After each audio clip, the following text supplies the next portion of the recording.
Welcome to our channel. Today we how to configure Surfshark Smart DNS for streaming reliability. Quick tutorial step by step clearly.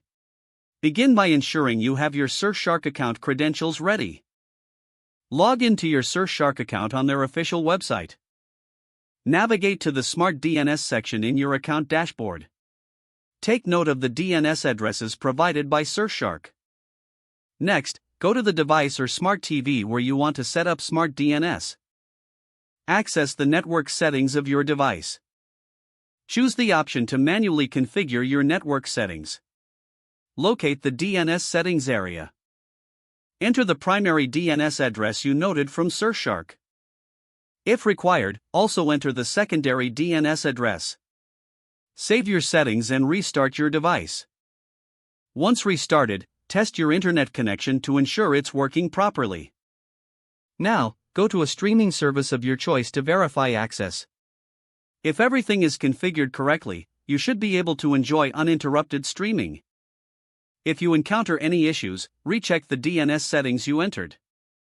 For further assistance, refer to the Surfshark support page for detailed articles. If the page does not load, refresh the browser or try again in a private or incognito window. Make sure you are using the correct email address, then retype it carefully to avoid small typos.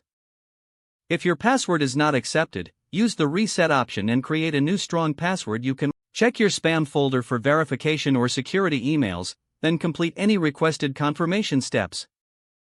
Enable two-factor authentication if available to improve account security and reduce unauthorized access risk. After signing in, review your profile details so your contact information and settings are accurate and current.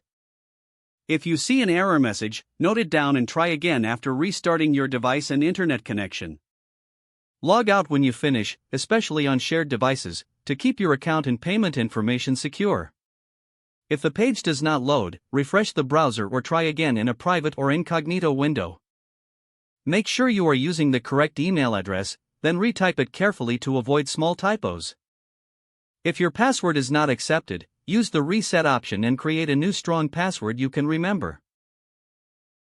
Check your spam folder for verification or security emails, then complete any requested confirmation steps.